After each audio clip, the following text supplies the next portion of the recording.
All right, so number 15. Yeah. Oh, that's right. Bless you. Oh, yeah, cool. I like it. So, the one that says here, 0 to 5/2.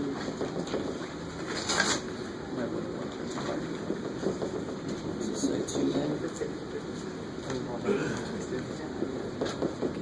And it's got this neat looking thing.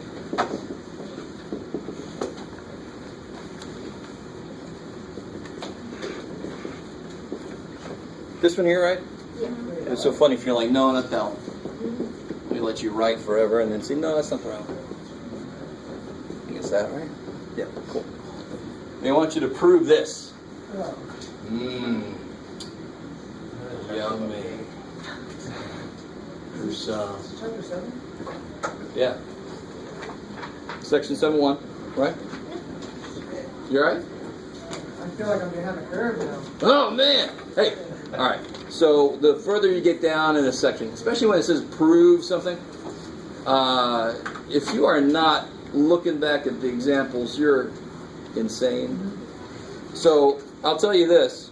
There's an example that relates to this. Example 6. In section 7.1, example 6. And if you're online, you have access to the ebook, so you can see example 6 still. Right? You want to start with that. And if you look back at number 49, it actually deals with... all right. If you do look back at number 49, it actually directly relates to number 50. Right? So, do you remember what... Have you even tried anything, or were you just not even sure where to start? I wasn't sure where to start. Okay, good. I thought I knew what to do, but then I didn't try it. So I don't know, I would suggest that. You want to, I'm not going to say much more about this until more people have tried it, but example 6, right? Is that what it said? Example 6. Good. And even problem number 49. Both of those. In fact, that's why they made that number 50. Is number 49 is almost exactly like number 50. The only difference is this power is always even. And in 49, it's just an n, so it could be any natural number. Right? You guys kind of with me a little bit? So, I hope you understand that every homework assignment and also the tests will have a lot of nuts and bolts problems. Do you know how to do the process? And then they'll have a couple of conceptual questions. All right, let's push that. Right? And normally in the book, there will be examples that have an example that's sort of like the weirdness that you see in the question, that you have to try to build a bridge between what they show you and what your question is asking you. I've got to push you. This is calculus 2. I've got to push you. So a lot of these should be simple. They just follow the formula. Some of the by-parts problems are a little weird as far as, do I make a substitution first? What kind of weird, do I use an identity? Those are the kind of questions I expect. But the process is pretty straightforward, is my hope. So I have to assign some problems that push that a little bit, right? Because I will ask questions sort of like that, maybe not like this, but I will ask conceptual questions in the test that push it a little bit. All right, so look at these two things, and then try this. And if there's still a question next time, we'll go over the first few steps of how this works. All right. Did anybody else try this one? I don't like, some of you guys are like, that was a sign? That's a bad sign. Hopefully you're getting into section 7.1 homework. All right, yeah. Yeah, number 20. Oh, yeah, good. All right, somebody asked me this earlier in my office. This one is interesting because we were, is that it right there, Ray? Yeah, okay. What'd you try? What'd you try to do? I tried pulling out the u as tangent 2x, tangent squared x. I like it. And then I wasn't sure if like we could pull out the square to where it's like tangent x squared and then pull 2 in front. So the funky thing about this notation is you always have to remember what it really is, and that's another way to say it. So we just put the 2 on the inside so we don't have to waste time doing the parentheses in general. But it's a good idea to bring it out like that so you can really see what it is. That's what I was talking about, Yeah, And good. I brought it down. Now you know what rule to use. And to be honest, you're going exactly the way it's going to make this the easiest, I think. Because another thing you could try is to replace this. Because what's gross about tangent squared is you can't integrate it, you have to differentiate it, and then that's a kind of a semi-strange derivative. Right? It involves a chain rule, if you forget that. You could replace tan squared with secant squared x minus 1, right? And then secant squared is nice because you can integrate it easily. What's the integral of secant squared? Tangent. So it sounds like, okay, that would be my dv, because then v is easy to get, you can see. So you could try to replace this with the identity for tan squared. That actually, I didn't take that all the way out because then I realized this actually will work even better. So up to you. You can do it either way. To tell you honestly, I don't know how pretty or ugly that gets later. Right? But this way works beautifully. How would you take this guy's derivative? 2 tangent. Yeah, 2 comes down in front of tangent. And then when I do the derivative, it's like a chain rule derivative. Chain rule, exactly. Poor little tan dude gets a turn, right? Yeah. And then it's secant. Good. I like it. So then what's dv? I did x dx. Beautiful. It's got to be the rest. What's in there. So then v is... X squared over 2. And then this, a lot of times people think I can't be going the right way, but for this, yes, you are. This could be like a good first attempt, and if this doesn't lead to anything nice, then you go back and you try to replace it with identity, you try to pick a different dv and u, right? Here, there's almost nothing else you could pick for dv and u, really. There really isn't anything else you could pick. So then an identity would be your only other way to go. But if you keep going with this, I was just stuck it'll after work. you do the finding the x squared over 2 tangent squared x minus the integral of This basically, right? So the VDU. Oh yeah, so this won't work quite as nice. Yeah, this gets ugly, doesn't it? Yeah. So it's not quite as nice as we were thinking. Who's there with me? All right, I was trying to think ahead. Where are you? Ivan, are you here? There he is. Oh, he's involved with something else. All right. But yeah, when you set up this might not be the best way to go then, because I was just trying to think ahead and then we forgot this piece. You throw that piece in there and the whole thing goes to hell, right? That kind of sucks. It gets more disgusting really then, doesn't it? Because then not only do I have an x, I have an x squared in front of there, right? I kind of ran into that problem on the thing number 14, which is S7 to the S. Real quick. So this is a beautiful example, and I was just thinking ahead, but it turns out it actually becomes more disgusting. Mm-hmm. So then I would go back, like we said, there's no alternate thing you could pick for u and dv really. Do you guys see why that is? I couldn't let u equal a dv be tan squared because then I'd have to integrate tan squared, which is not, well actually, let's try that. Now that I think about it, that's not bad. So you should have gotten used to this since pre-calculus. This idea of, let me try something, if it doesn't work, I'm not going to freak out because it's part of the process to get a dead end. It's just part of the process. When you did verifying trigonometric identities, do you remember doing that? Some of you guys might have blocked it from your memory. Where you had a big ugly trig function equals something else on this side, and you can work with one side, you can work with both sides or whatever until they both match up. And you try something and it doesn't work, and very often students are just not used to it. They try something like, I don't understand it. No, just try something else. That's all. Not time to cry or quit. You just try something else. So here, this leads to disgusting, this integral would be x squared over 2 times that. That's worse than it was. See, this is me making assumptions. This is always a bad thing. You all know why. If you make an assumption, you make an ass out of you with umption. No? Assume, screw it. Assume you can ask out of you and me. But if assumption just makes it more interesting. If I did try the other way, I was making the assumption that I didn't want to try the other way. So what would the other way entail? U equals x. That's easy, right? Then it'd have to be dv equals tangent squared. And then I have to integrate that to figure out what v is, right? integrating tan squared is not hard. I allowed my brain to actually think about what it would take, and I'm like, oh, that's not hard. Because of what we said earlier. So if I want to focus on this for a second and figure out what V is, what can I do with tan squared? Secant squared. And I still don't know if this is going to get anywhere, to be honest. This is the second of three things I could think of, because the third thing would be replace this tangent squared with this in the first place. And then break up that integral. You could do that. Well, let's see what we get here. What's the integral of secant squared? And what's the integral of 1? So let's see what this looks like. All right, we're just trying stuff out. I don't know until I throw everything together. So I get u v minus the integral of v du. And that's completely doable. Completely doable. Tangent, you can write as sine over cosine. That's just a u sub if you don't know the integral of tangent. You guys semi with me here? Yeah, I just put squared on this. Oh, because it's, what's out here? It's uv.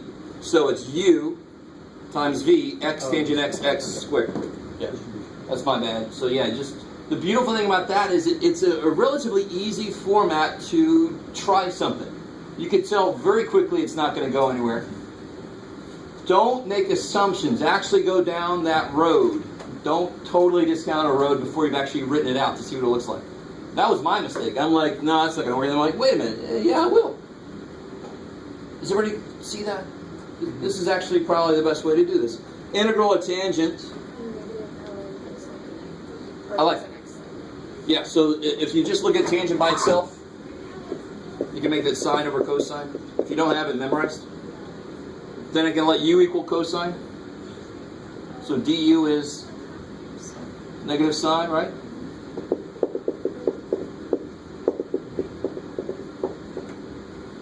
So then I get integral of negative 1 over u du, which is negative natural log of, what's u? Cosine. And the other way I see it written is, if you brought that up here as a power, what is the reciprocal of cosine? Secant. All right, so I kind of remember this one myself, but that works exactly the same.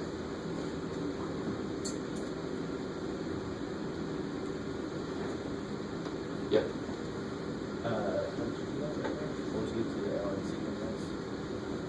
Where are we at, sir? Are you cool up to here? Yeah.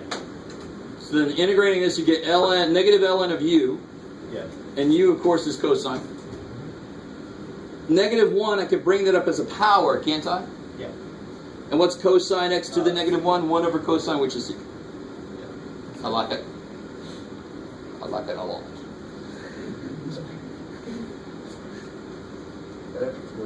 And of course, this whole thing we just did here is just for that piece of that problem, right? Or that little piece of that problem. Very often on a test, I'll give you the integral of tangent. I'll actually write it at the top of the test in case you don't have it memorized, so you can focus on the other parts of the problem that are new, right? This thing. So does the 1 over u become natural log cosine over natural log? Yeah, what's the integral of 1 over u? Ln of u, right? But u was Yeah. cosine. And then the negative I could bring up as a power, which turns the cosine over and makes it secant. Okay. Yeah.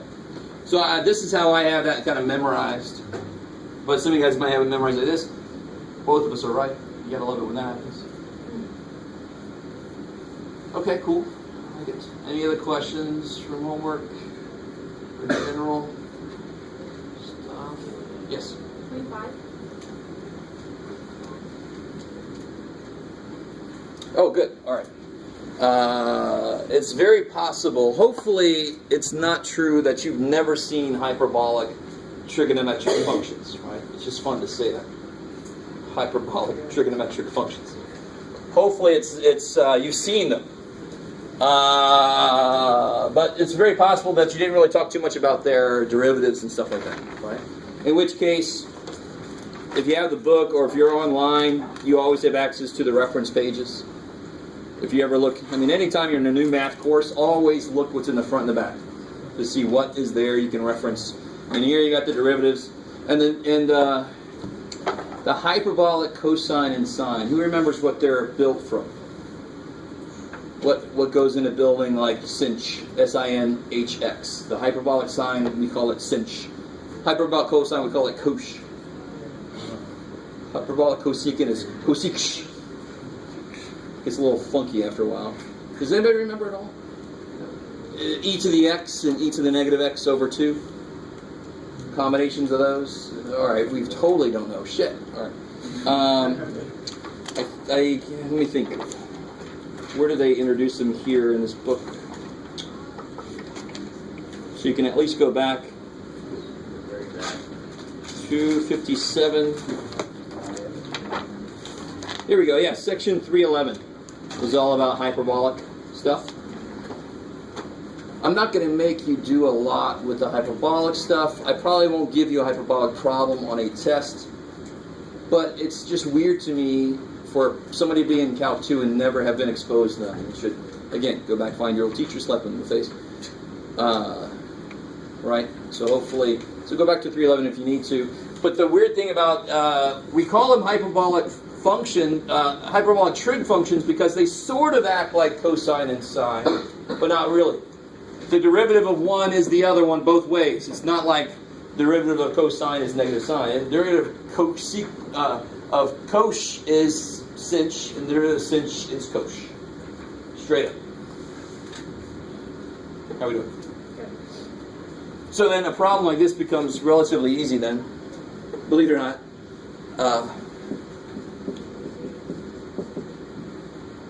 And this is actually a definite integral, which I really, really like, because then you actually have to go back to 311 and figure out how the hell it's defined.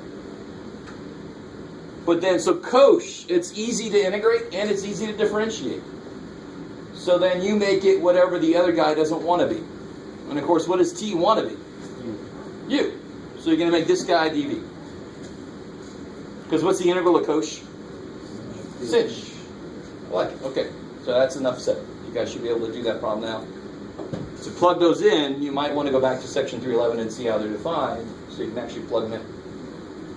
Or you got a hyperbolic button on your calculator, believe it or not. Just do it that way. Okay.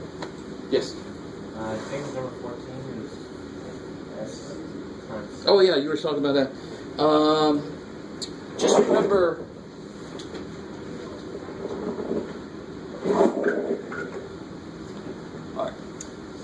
What is the derivative of this? It's 2s ln 2. Exactly. Cool. I like it. It's trying to be an S. That's what we're talking about. Cool. So what's the integral of this then?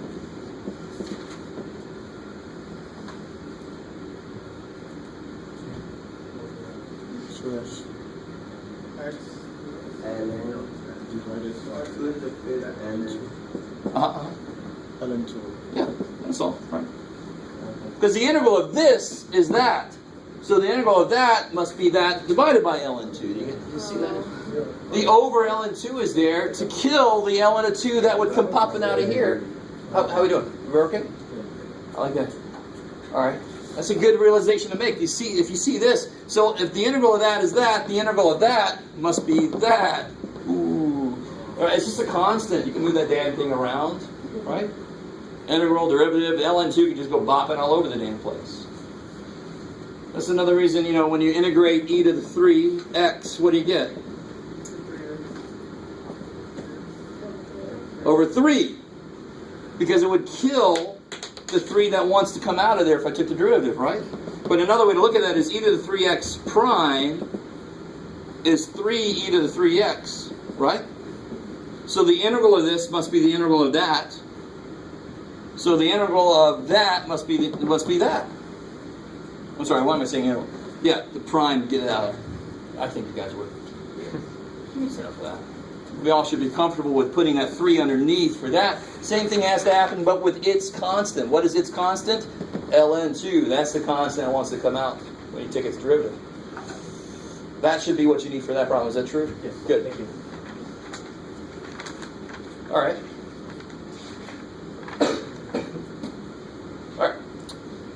Not seeing any more questions. Let's get into 7.2.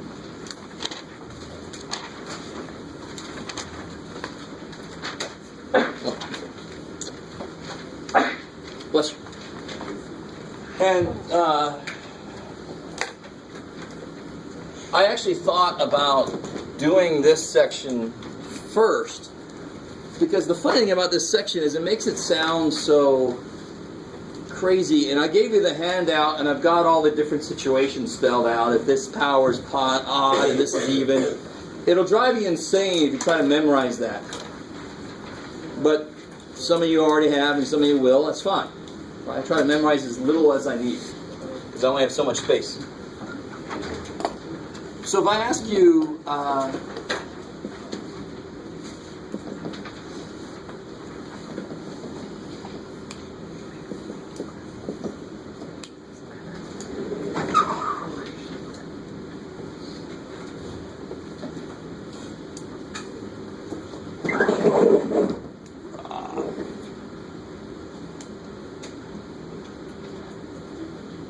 so do you see how this really is somehow just... This is 7.2, yeah. This is really just, I really desperately hope you guys see this. This is just a U-sub problem. They gave it its whole own section because it's got specific substitutions that work in certain situations. But so do a lot of functions. So in one sense, I kind of wish they didn't make this its own section. They should just make its own like subcategory of problems back in U-sub. You know, like whatever, dude. Yeah. Is it U-sub because the power is lower? Well, let's see why it's U-sub. There is a function in there whose derivative is also in there. Yeah. Sine or cosine, right? So now we got to figure out which one. So if I let u equal to sine, I need to write this in terms of, then one of these cosines would be its derivative, right? So the other cosine would have to somehow be written in terms of sine, and that would be disgusting. I can write cosine squared in terms of sine easy, right? Cosine squared equals what in terms of sine? Sine squared. Sine squared. 1 minus sine squared. There we go. Because 1 is the total, so you subtract 1 squared to get the other guy squared, right? How are we doing so far? So actually, this is the guy, and here's the language I use for this. That's the guy that has an extra sign that you can shut off. I don't know why. Ever since this, it's got an extra sign that you can put up to the side. Whenever I do u sub, my du has to be free to go next to dx. Sine cubed has an extra sign that I can put next to dx. So if u is cosine, it sounds like I was going to say, if u is cosine, what's du? Sine. So I can take one of these signs and put it next to dx. Oh, and now my u is cosine. I got this backwards. My bad. Cosine squared, u is cosine, so this will be u squared. But how do I want to write the rest of the other two signs? 1 minus u. Yeah, this will be 1 minus cosine squared, so there'll be 1 minus u squared. So the correct, now let me stop right there. Let me let you guys see why that makes sense. If I told you use u sub, if you try u equal to sine, this is never going to work. You start to try to do it and you realize very quickly that's not going to work. But cosine works because of the fact that there's one extra sign there. Let me let that sink in for a second. This is nothing really more than just a specific kind of u substitution problem. So if it would have been cosine cubed and sine squared, I would have let u equal to sine. Because there's an extra cosine that can move and be the du. So then the problem starts to become, well, what if they're both equal? Isn't it negative sign? Yeah, negative sign, my bad. I knew some of there was bothering me. So negative sign there. Cool, I like it. So what is this now? It's du. I got to put a negative out there for that. So I got negative u squared, 1 minus u squared times du. And now that's relatively, how do you go from there? Distribute is just integrating a polynomial of u is easy. Right? It just finishes out just for the sake of having one that's done. U squared minus u4. Integral of u squared is. Let me go ahead and bring this through. Is that cool? You guys okay with that? Bring the negative inside. So u to the fourth integral would be u to the fifth over 5 minus u third over 3 plus c, and then you just put back in cosine. So it'd be cosine fifth over 5, so forth. Is that semi-decent there? I mean, after you do this, after you figure out what to do here, the rest of it should be relatively easy. Because in terms of u, it's just a polynomial. Yeah. Why is the integral become negative? Oh, I had to put a negative there so I could put a negative there to match up with my du. Fair enough. Cool. I like it. Alright, I like it. So if it's, so that's why, if you look at the handout I gave you last time, I think I had one extra here somewhere. There we go. Sine m, cosine n. So if n is odd, that's not the situation. We're in that situation where m was odd. Are you guys with me if you're looking at the handout?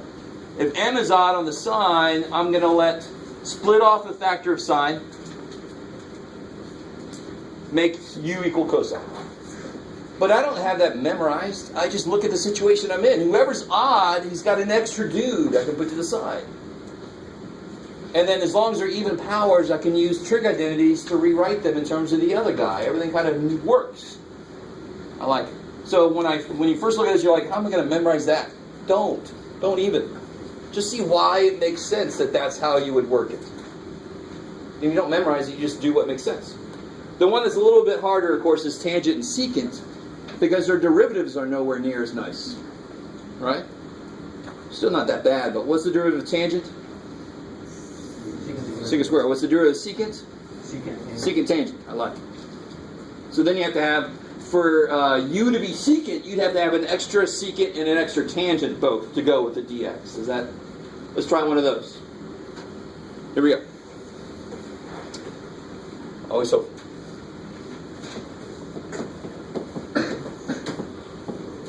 And then we got to still cover. Let me do the tangent secant stuff, and then we'll talk about, well, what the hell if I don't have an extra anything? What do I do then? Besides erase it and hope I don't notice. So what if I had this here?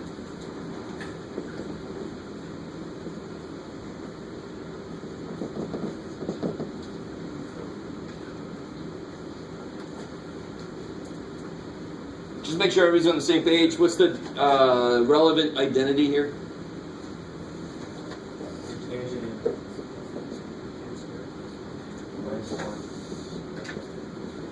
Right, and of course you can solve for tangent squared if you want to, but that's the relevant identity. I like it. So it's in terms of squares. So I can tell when there's an extra something as long as I'm left with squares of what's left here, right? So there's an extra, in this case there's an extra tangent and secant, right? I really want to get you guys looking at this correctly. That means the tangent and secant is free to move with the dx, and what's secant tangent the derivative of? Secant, right? So then I want to let u equal secant. So I kind of base what I'm going to do on what's free to move next to the dx. The whole idea of u sub is that u is in there, and then du, you actually have the parts that you can put together. It's free to move. That's what tells you can do it. Maybe I like the look on some of your faces. Oh yeah, and the rest of you are like, not yet. So I can rewrite this as tan squared secant 4 tangent secant dx. And this tells me that I want u to be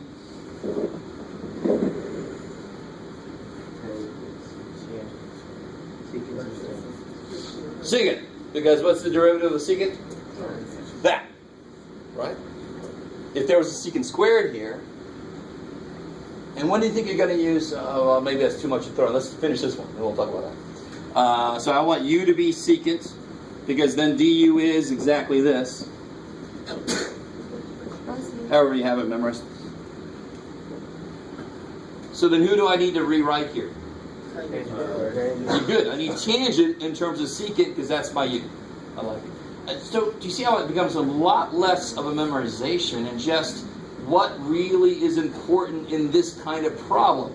Who's free to put with a dx tells you what the hell you're going to do. It's crazy. So then we got tangent squared I can write as secant squared minus 1, right? So then I get, yeah, good. U squared minus 1. U to the fourth. Du. And then that's relatively easy. Right? What kind of sucks is, what if this had been tangent to the sixth? Everything we did is fine, except this would have to be to a third power. You guys see that? Tangent squared is this, and how many of them do you have? 3 if it was a 6th power. So this would be cubed. You have to cube that out. You know, I don't know if you guys are kind of with me or not. So as long as these powers that are left are even, they'll work. And to be honest, I mean, does this one even have to be even? Because that could, if it was 3, it would just be u cubed. So that's why what's really important for me to know to do this is if this is odd. So if you look at the picture of the page, m is the tangent power. When m is odd, I want to let u equal secant. But I hate looking at it like that. That's like a bunch to memorize. You only have so much room up here, right? I don't have much room left up there. If I learn one more thing, I'm going to forget my mom's name. So then here you get what? U6 minus U4. And let's just cut to the chase, right? It'll be U7 over 7, so it'll be secant 7 over 7 minus secant 5 over 5 plus c. Are you guys decent with that? Not too bad, right? I would hate to try to memorize all that. Oh my God. Some of you guys might. Okay. So let's go back and talk about, well, what if it doesn't, before we go, what would tell me to use u equal to tangent?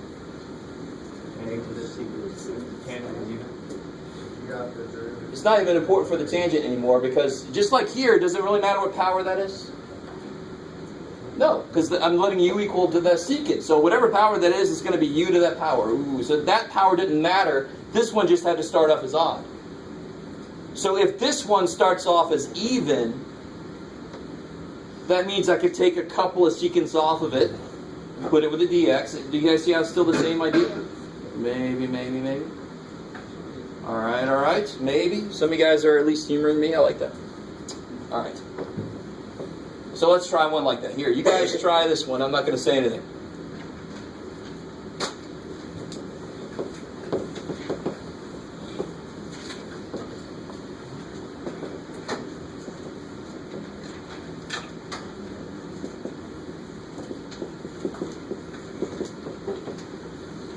Did I just make it the same problem?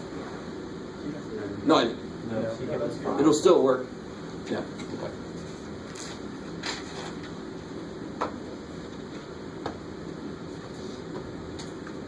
Yeah, if this is reversed, that's when things get really bad. This will actually work either way, so I'm going to let you guys pick away.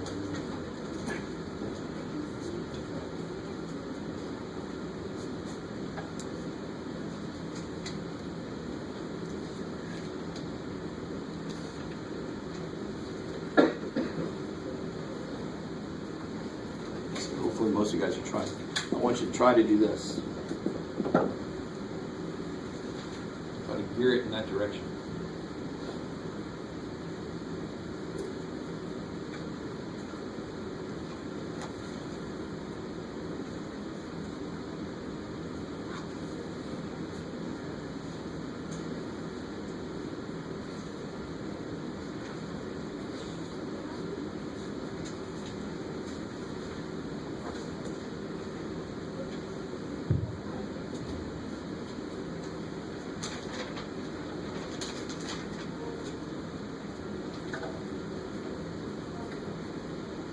Whenever I give you a problem like this to work on during a lecture, feel free to talk amongst yourselves. Get help from somebody nearby.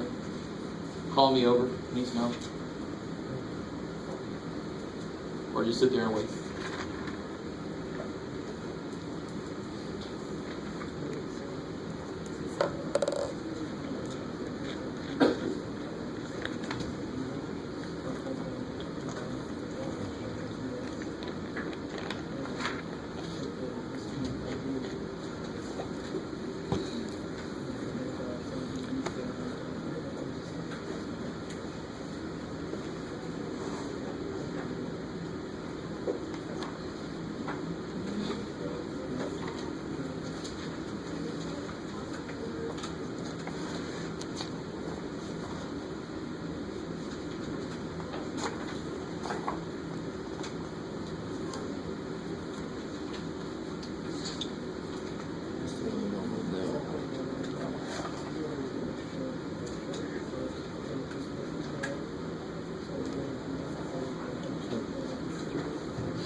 Oh, okay.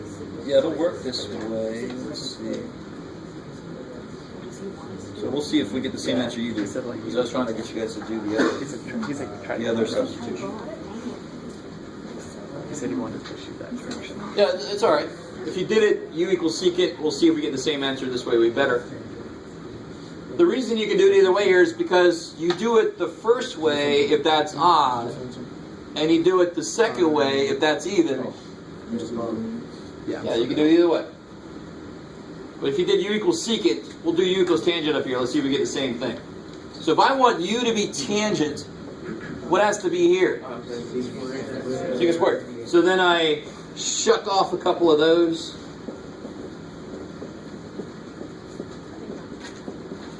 There's my du, right? I lock it. So then du squared x dx. So then tangent cubed will just be u cubed. Secant squared, I can write, yeah, this will be tangent squared x plus 1, so it's u squared plus 1. And this, of course, is du. I lock it.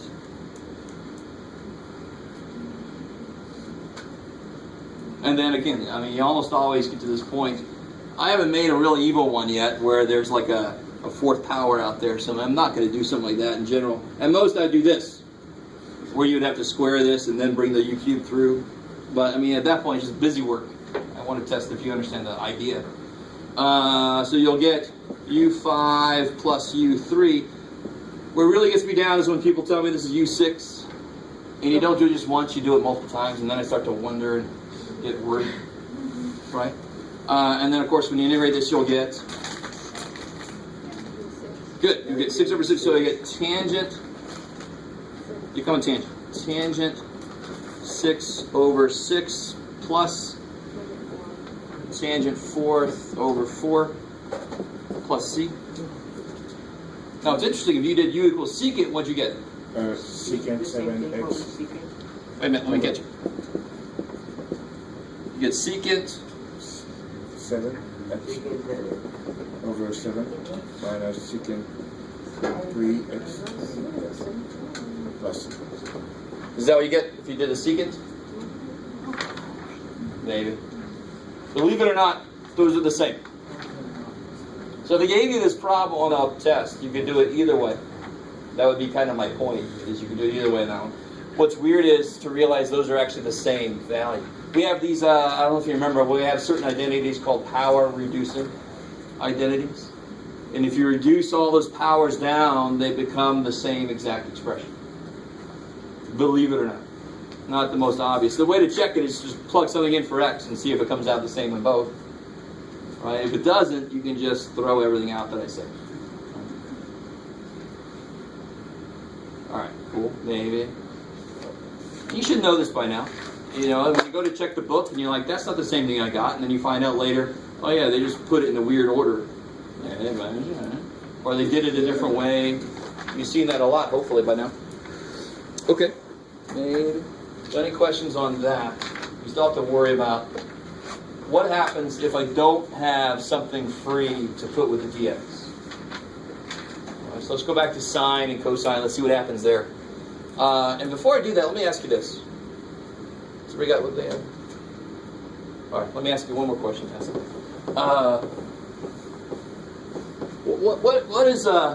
What's sine 2x? I'm going to write that in terms of x. 2 sine x cosine. I love it.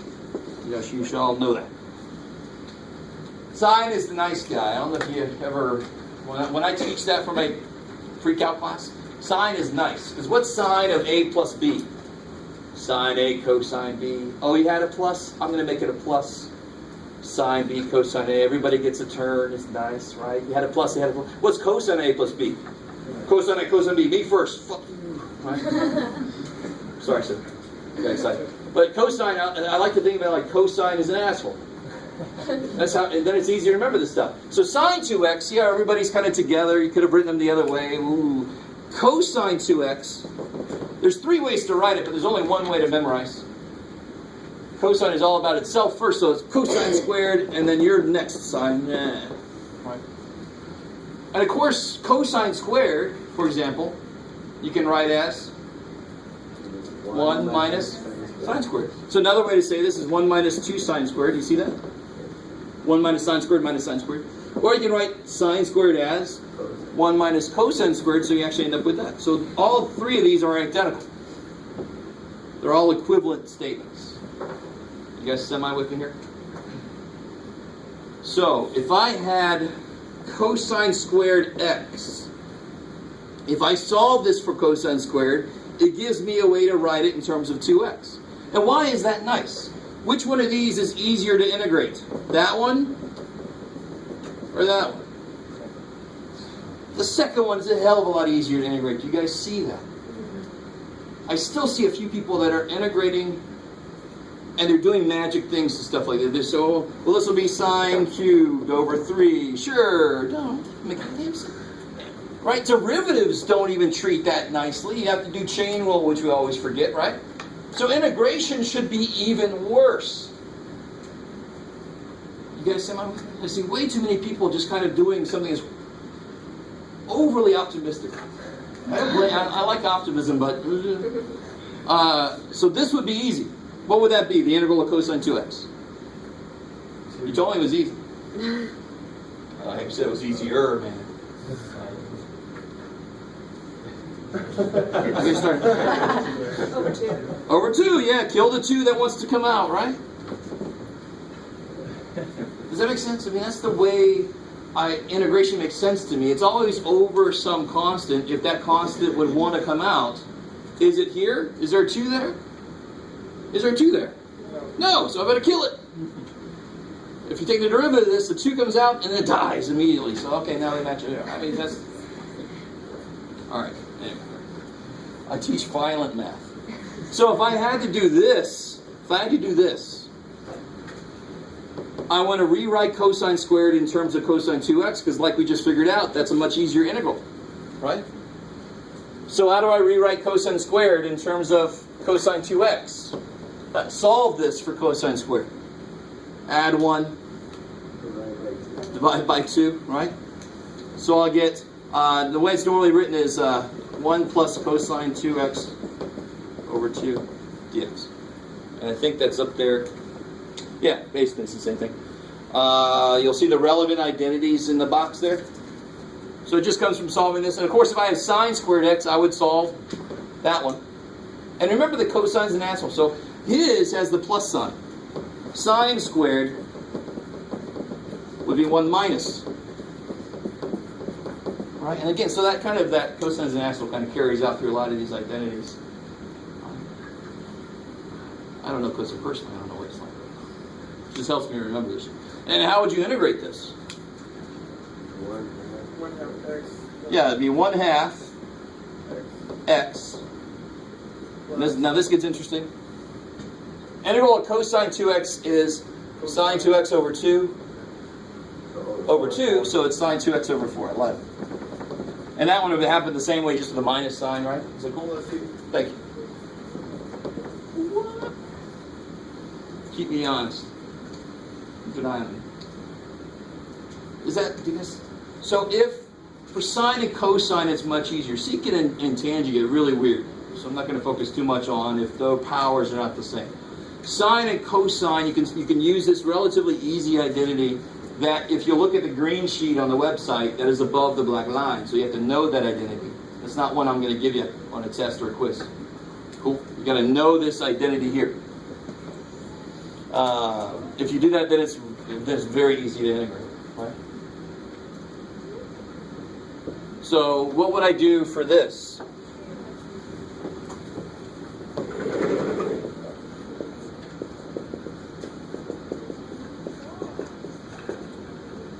Does either one of them have an extra one that can shut off?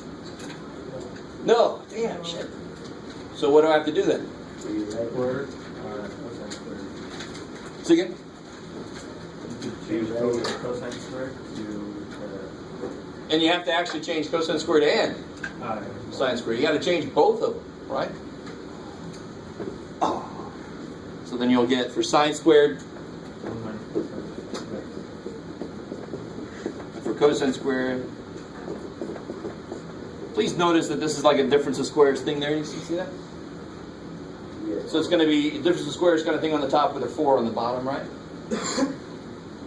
Or just do that long way, but it's just 1 minus cosine squared 2x. You know you love this. Because now what do you have to do? Right? So if I take the 1/4 out of the way,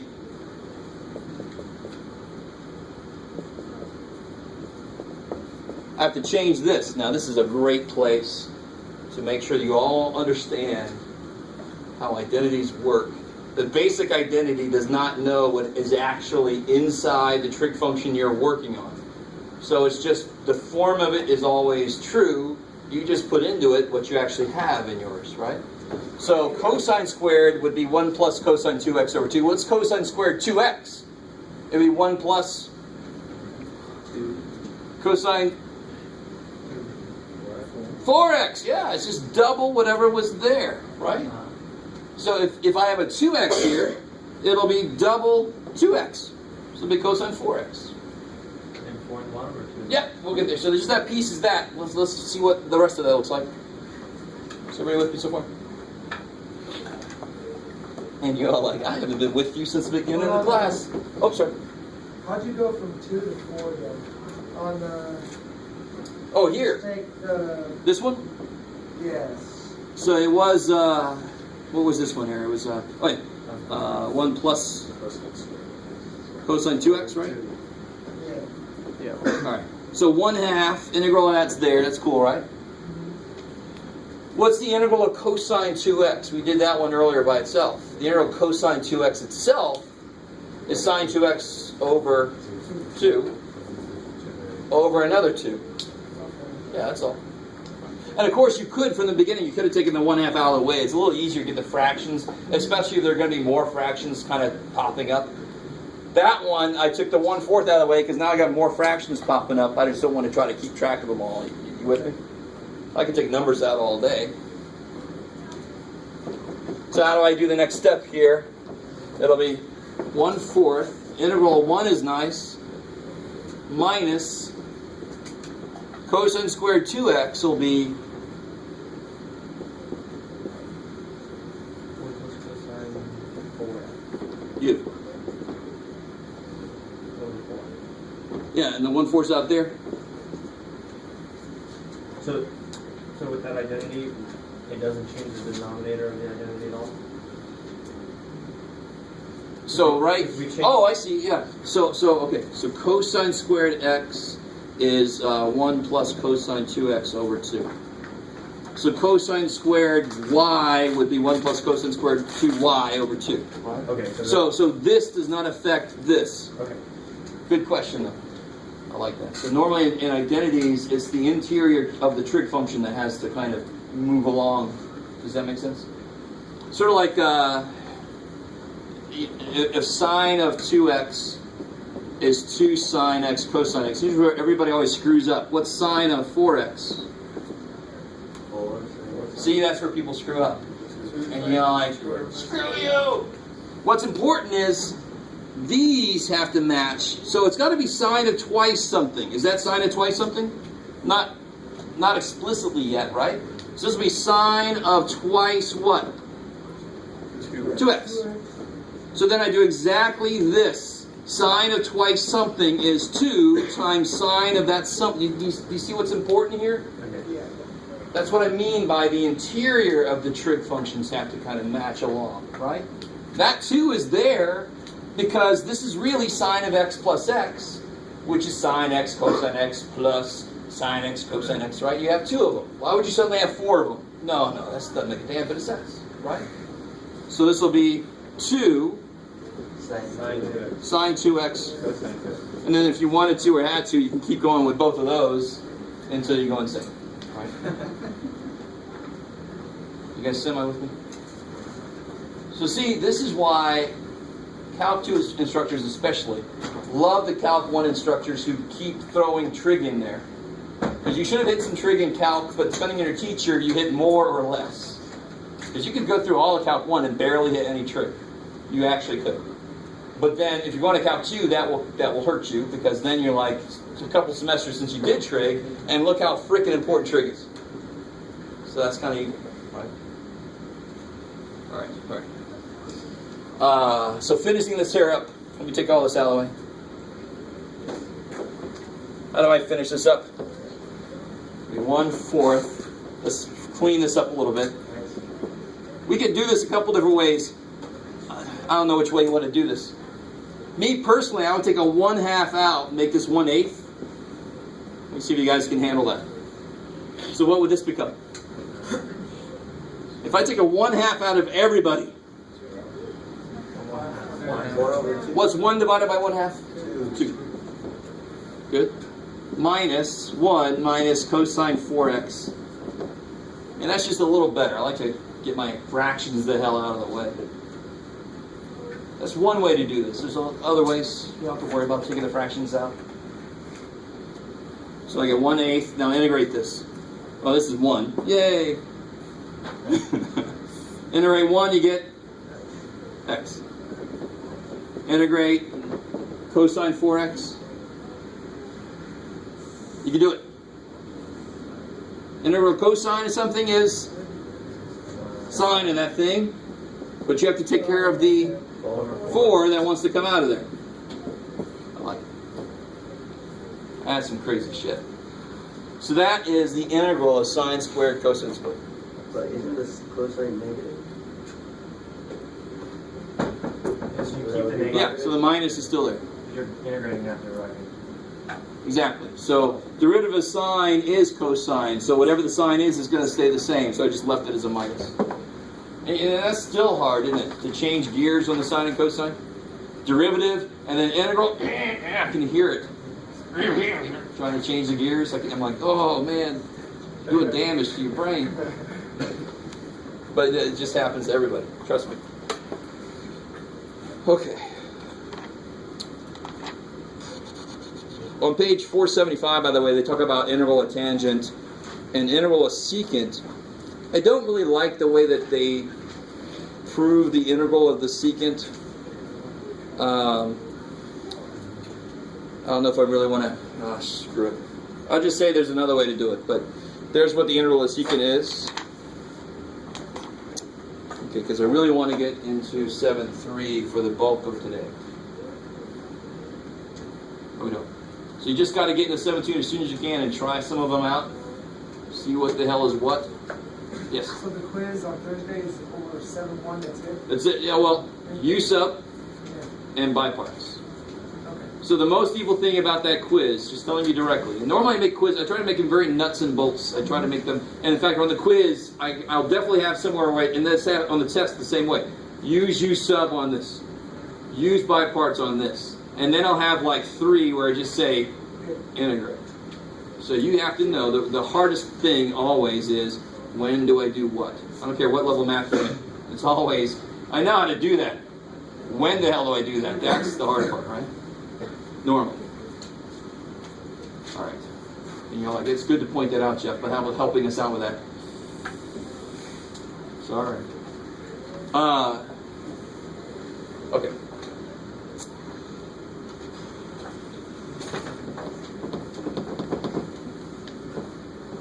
All right.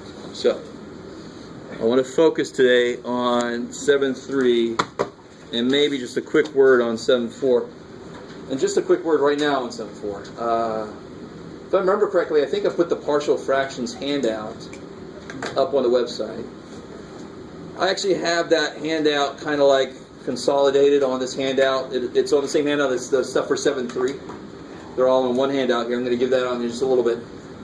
You should have done partial fractions in your pre-calc class. If you did not, we will talk semi-quickly about how it works.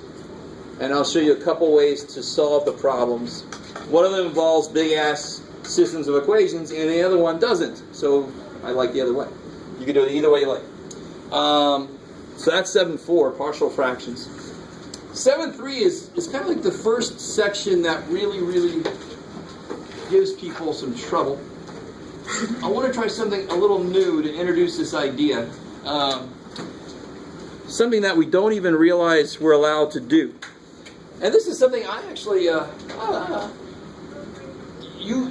throughout math, you do what I'm about to do a lot. There's all these different kinds of substitutions. We know U sub. 7.3 is about trig substitution. And then there's other kinds of substitution. And the whole idea is you are completely allowed to replace one variable with a function of another variable in anywhere, actually, to be honest. Right? You're completely allowed to do that as long as at the end you come back to the original variable, right? You kind of with me?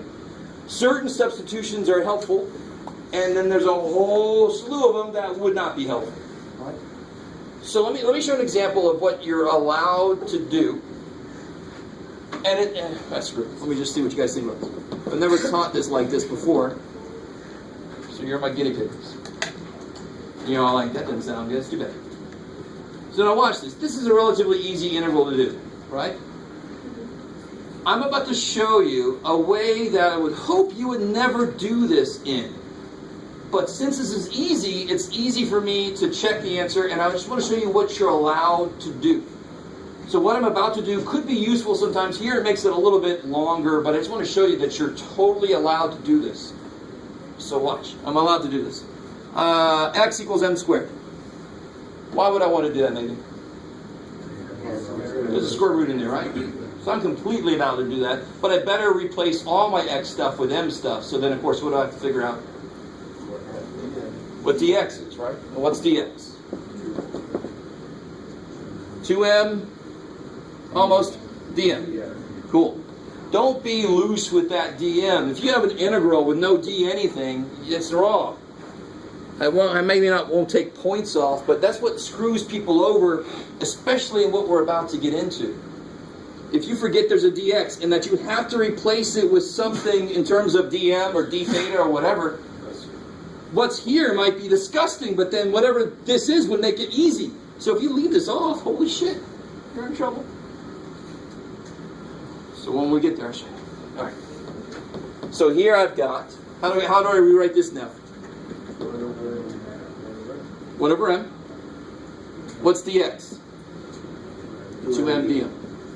So we've seen this kind of thing before, where u sub sort of sucks, because you let u equal a function of x, and so when you figure out du, you have to make sure you got everything you need for dx to kind of work, right? Whereas here, if you let x equal some function, you know exactly what dx is. There's no ambiguity. You just replace dx with that. Hey! And of course, what happens there?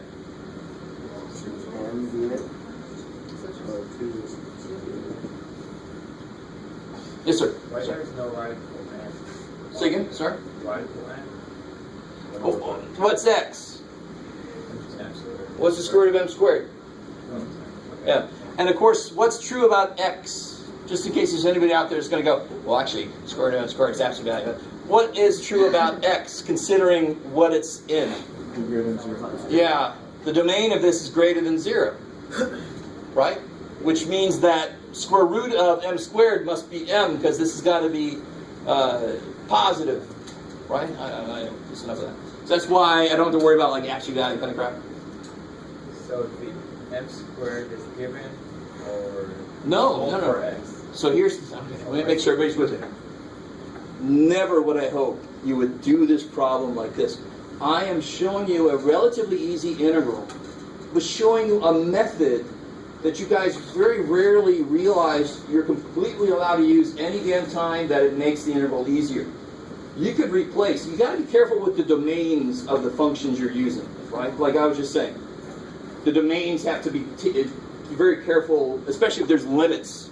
Then you're kind of limited in the functions you're allowed to use that would work well with those limits. Does that kind of make sense? Yeah. But as long as you're working within that, you can let x equal just about any damn thing you want. There are certain types of substitution. U substitution is a subset of this type of thing, right? Where the U has a du that's in there also, that kind of thing, right? Trig sub that we're about to learn is a subset of this. It's a specific substitution that makes sense in certain situations because the integral I get becomes easier or just possible, right? Instead of impossible, it becomes possible. You kind of with me? Yeah. So I want you to realize when we learn something like trig sub, it's part of a larger family of things you're allowed to do. You're allowed to substitute functions in and out. Be careful with the domains and stuff like that, but you don't even realize that. Why do we not do it more often? Because it very frequently doesn't help. There's nothing that would make it better. Did that make it better? You might think, yeah, that's an easy integral, but that was actually easy to begin with.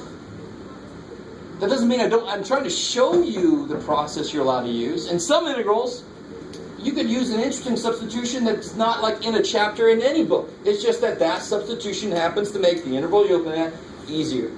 Then you're going to do it if you realize that works, right? But this is a nice one to kind of do this on, just to show you how everything kind of works together. What is the integral of 2dm? 2m to the c. And what's m? Square root of x. Square root of x. And that's where the whole domain shit kind of covers me. It's not plus or minus, right? All right. Now, what is this? And that's the new kind of, this is the flexibility you don't even know is there. How would you do this problem? X to the negative 1/2. Yeah. And what's that integral? Two over x to the 1/2. And multiply by the reciprocal, right? Which is that. Same thing, right? Of course. So what I really want you to realize, going into trig sub, what I hate about trig sub normally, the way it's taught, and I'm what's the word? I am responsible for this all. I've done this in the past. I'm guilty. There's the word. I don't know why I just forgot the word guilty. It's very convenient. I'm guilty of this myself. You just kind of cold teach trig sub. But I like the idea of going into trig sub saying trig sub is just one possible substitution you can make. Part of what we're going to learn in this section is what kind of integrals will this trig sub make better? And those are the ones I'm actually going to use it on, right? So, this, it didn't make it better. It was actually easier to leave it alone. But there might be something related to this that actually that kind of substitution would make easier. All right, maybe. All right. Like I said, this is new. I really, it's weird as a teacher to try to make sure you understand what's important from what we just did. Never do this for this problem. Realize you could do this type of thing just about any time you want to. So why don't we do it more often? Because it often doesn't make it easier. So why would we do it more often? Trig sub deals with a subset of integrals for which certain substitutions will always make it better. Or make it possible even. So for example, and going into this, let me remind me of this. What's you can do it, Jeff. Help me out here. What's 9 minus 9 sine squared? Pull the 3 out. 9 Yeah, so pull a 9 out.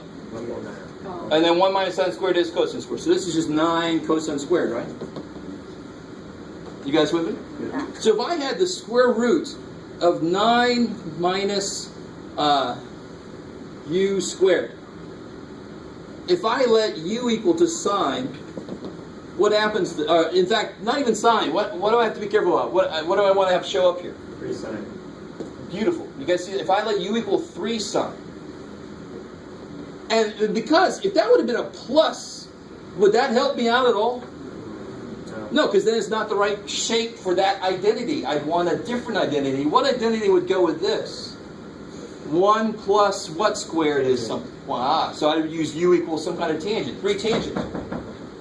All right, so let's stick with what I had up here. Stay with me now. So so if I had this like this, let's make this whole thing. So if I let u equal to 3 sine, what's du? Negative 3 cosine. 3 cosine. I think you guys are yeah. Your sine is cosine, right? Reverse alphabetical order works. S to C is possible. So now replace what we know here. Because would you even be able to do this integral? No, because you don't have the du. Beautiful. If there's a u out there, I could do m substitution, right? You go and make these u's. I am sure. Did more than I wanted to here, but that's too bad for me. What do I get here? I get that, right? Now here's where people screw up. They don't even put anything there until the next step, but they just put dx in there, and I'm like, no. What is du? Yeah, 3 cosine x. And what do I get here? Let me just stop there for a second. Let me make sure everybody's with me. 9 cosine. Yeah, good. Square root of 9 is 3. 1 minus sine squared is cosine squared. Square root of cosine squared is cosine. Times another 3 cosine is 3 cosine x squared. I like it. And the 9 can come out. Did we just do integral of cosine squared earlier? We had to rewrite it with the identity, and then it was relatively... You guys kind of with me? So you see why it makes sense to do that before we do this? We got to know how to integrate trig stuff before we start doing trig substitution. That kind of makes sense. But this is an integral we did earlier, isn't it? This is going to be 9 integral cosine squared. What do I replace cosine squared with?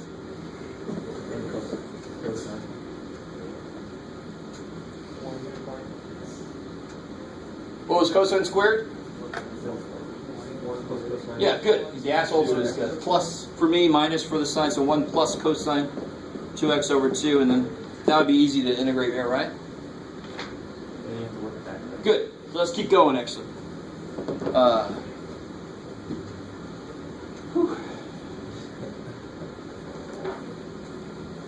didn't mean to do actually this whole integral. That's too bad. We're gonna keep going. What's too bad is normally we start with the letter x, and then we use theta substitution because then it makes a little more sense because then it's an angle inside of a trig function, right? Kind of with the process will still work. It's just our variables are normally turned around. Well, let's keep going with this. So it'll be 9 halves. We should be able to do the integral now, right? Take the over 2 out. So integral of 1 is x. And the integral of cosine 2x is? I like it. Plus c. But now here's where things get interesting. Is x the variable I started with? No. U is 3 sine x. That's what u do be. So if u is 3 sine x, now here's the last part of this type of problem involves going back to the variable you had in the beginning, and that's going to involve some manipulation of our trig stuff here. And the easiest way to do it for me is, what's sine x equal to then? Can you draw the triangle that represents that situation? You guys see what I'm saying? If sine of that angle is u over 3, where's u? Where's 3? U's on the left. Yeah. Sine likes y, 3's got to be hypotenuse. So then, what's x is easy enough. What would x be? What's x equal? Good. Inverse sine of u over 3. So that's what I would put there. Is that cool? Now that's in terms of u now. But what's this asking for? Little asshole. Sine 2x. Little dork. That sucks, because I know everything about the angle of x. I don't know shit about the angle of 2x, but why is that not a problem? Because sine 2x is 2 sine x cosine x.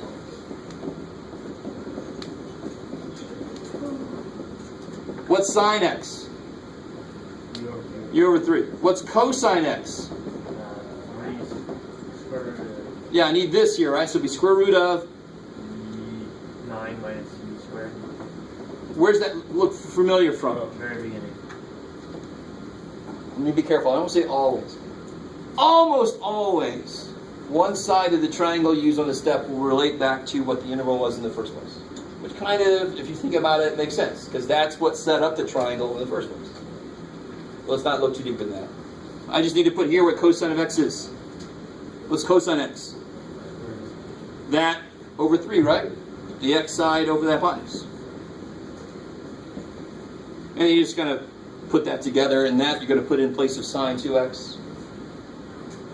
So that last step is a problem in itself. And that's the pre-calc step, where hope to God you guys did a bunch of, like the problem, oh, that's right, that's the one we had a lot of trouble on, but I think it's because you didn't know what I wanted you to do. That sine inverse of sine of something on the, or was it sine of cosine inverse of something on the warm-ups we did the first day? This is kind of like what you have to do on that, right? All right, so let's do this. Let's do one more of these problems together. I'm going to let you try one, and then I'm going to give out the handout and talk a little bit about 7-4, and then it'll be time to leave. Let's do one of these for real. This is a lot further than I first intended to go, but what the hell. So let's try to consolidate what the hell we just talked about. Okay. So you just replace that last part to where the 2... Good. So this you replace with this whole thing. So it'll actually end up being 2 over 9 over 2, so it'll be 2 over 18, so it's 1/9 this stuff, right? Well, this stuff, sorry. So you put this in place of that, because that's what sine 2x is. And then just simplify that. Yeah, I know, it's awesome. Yeah, exactly. And put that in place of the x. Exactly. So the trade-off, as always, is if you use a substitution, you have to put it back at the end. Since we're using trig functions, this is the process I have to use to translate it back. Exactly where did you get things x? From the cosine squared. Yeah, because we had to rewrite, remember I had a cosine squared, so we had to rewrite it using this. And then when you integrate that, we get sine 2x over 2. What do I know stuff about? I know stuff about x. So I better rewrite sine 2x in terms of x, so then I can use what I know. Right? And then with the triangle, and just what we got. Exactly. So now I need sine x, which I knew from the beginning. Cosine x, which I know now. And just replace that in there. Simplify. So this one we'll do all the way out. I kind of want to let that one go for a second. This one we'll do all the way out to the end. Here we go. If I make one up myself, I might get all freaky. Nah.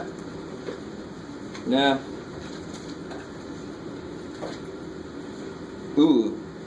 No. Let's do... That one looks weird. Gross. All right, let's do that. All right.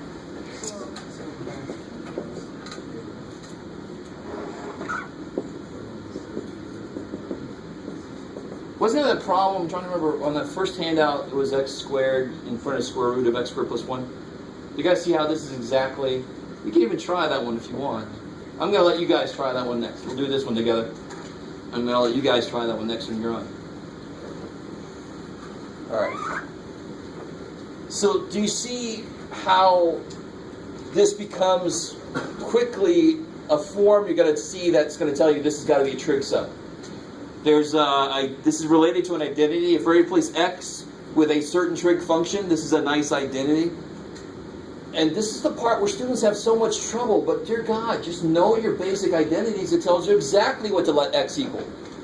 So what involves square trig plus a constant? Which identity? Tangent. It would be tangent squared plus 1 is secant squared, right? So then, what do I want to let x equal, considering this is actually 4, not 1? 2 tangent. You guys see that? If I let x equal 2 tangent theta, coolness. So what if this had been x squared minus 4? You'd use secant. Beautiful. You wouldn't use sine or cosine, because that should be 1 minus the squared.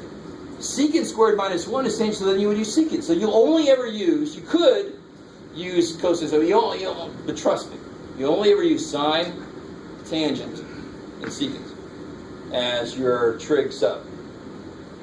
And part of that has to do with the weird domain and range of inverse cosine and kind of stuff.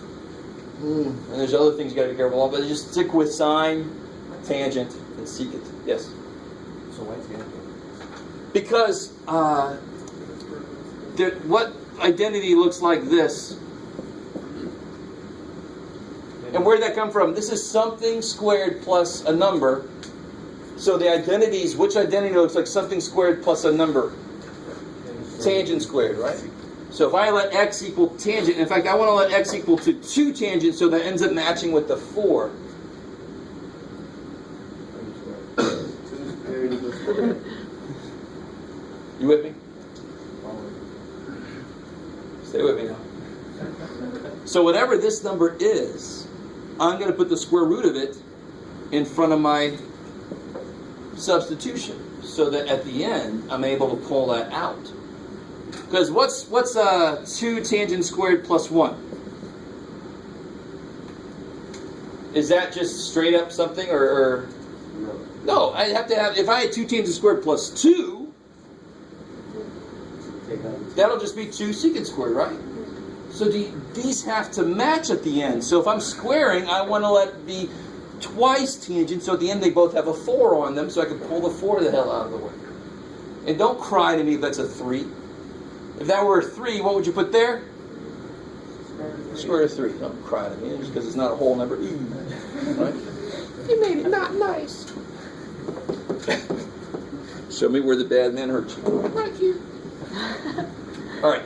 So what else do I need now before I start doing stuff? Good. This is the part people forget. 2 secant squared. I love it. Kick ass.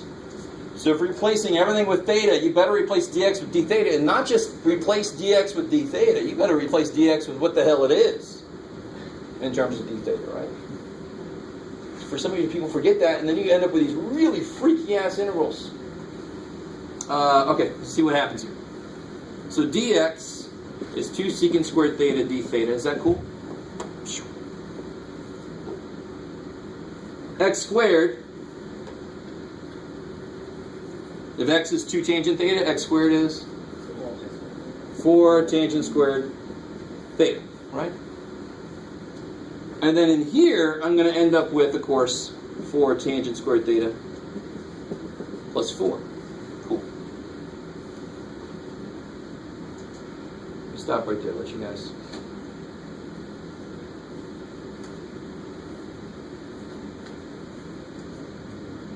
So you gotta wonder about the history of this kind of process. Who the hell was the first guy? Certainly the first guy that ever ate a lobster. Right? Who the hell was the first guy that thought to try this? And like any history of math, it wasn't exactly they had this problem so they tried this. It was this kind of thing worked in something else and they thought maybe it'll work over here too. And right? It wasn't just as direct. But screw all that. Now we're standing on their shoulders. What happens here? Yeah, pull out a 2, so that's now 8. Tangent squared plus 1 is secant squared. Square root of secant squared is secant. I like it. And now you just, reduce what you can here. So let's see what this becomes. This is yummy. Let's see what we get here. We get 2 over 8, so you get 1/4. What happens in here? Yeah, one of the secants dies over tan squared, right? I like.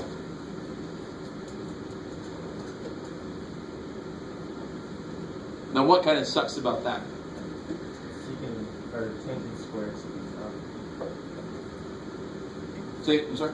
Tangent squared, secant's not. Is it? Exactly. If they were the other way around, this would be all. This would be pretty nice. You could let Euclid tangent, d would be secant squared. Yeah. Can we just do 1 over cosine times? Yeah. So maybe we can break it down to cosine and sine, right? Because the only thing I could use an identity on would be what? Tan squared, and that is no good to break the bottom up into 2 terms because I can't. If only it was the top, then I could do something. You guys kind of with me? I get way too many people that break the bottom in 2 terms, and then somehow you break that up, and that's like, oh, more tears. All right. All right. So if not hearing any other suggestions, let's see what happens if I try to put this in terms of sine and cosine. So I'll pray that this will become nicer. Secant is. And then 1 over tan squared is cotangent squared. Cotangent squared is? Cosine squared over Right. So you'll appreciate this.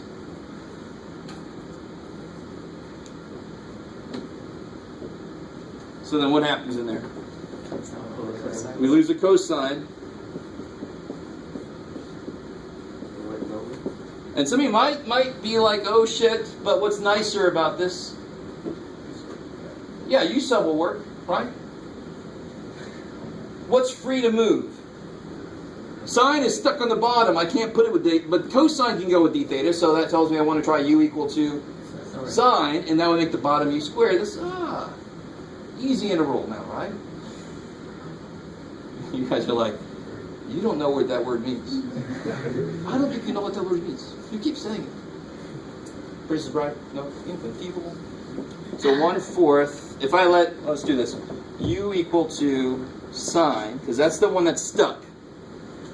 Du is cosine, and that's the one that's free to go with the d theta. I always get people that let u equal cosine, and somehow the sine comes up and goes, no, what's that matter? Right? So when you're doing u sub, you got to make sure that the du is actually a piece that's free to move over with the d whatever. So then this becomes integral of du over u squared, which is easy. Hopefully. Integral of u to the negative 2.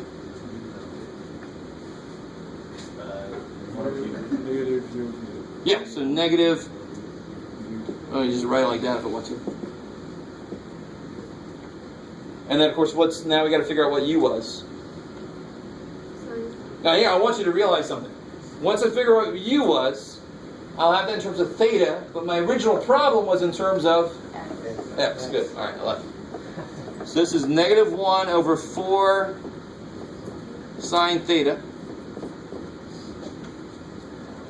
And now I got to figure out what sine theta is. So take a minute and see if you can figure out what sine theta is.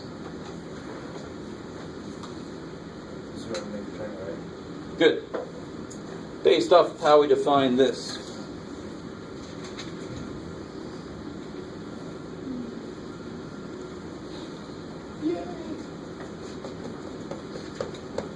And of course, alternately, you can figure out what cosecant theta is, right? Because that's what whatever sine is.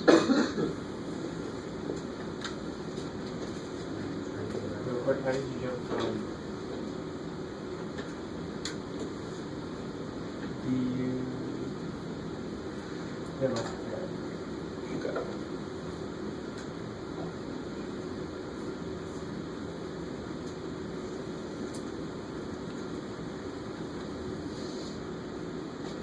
And please understand this. If you're not asking questions and you have questions because you feel like everybody else around you understands what's going on, they're doing this not because they understand. But people do that, I don't know why. They want me to feel like they understand. What the hell good does that do? So if you have questions, ask away. Don't feel like you're interrupting anybody. Don't feel like you're holding anybody back. You will be 8 people's hero. Oh, thank God somebody asked a question. Yeah. I think the problem that I'm having trouble most is what you explained to me earlier. I still don't understand it very well. Remind me, sorry. I was asking why did we use tangent exactly. I keep trying to see why, but It's because of the form of this. right. So our our available things to use are 1 minus sine squared. Hey, let me give you this. Let me go ahead and give you this. So just look at the top piece. This is all about 7-4, the partial fractions. Up here is about the trig subs. Let me give you this one. You guys look at it and see what you think. Again, it's brand new, so gotta let it sink in. Every other day. Up to this example right here. As soon as I'm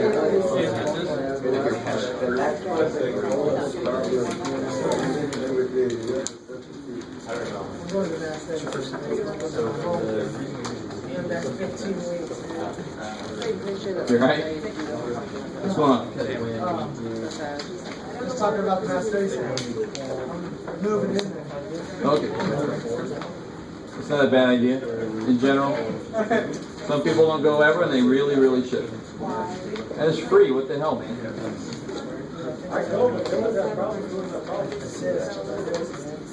Well, then be sure to fill out an evaluation.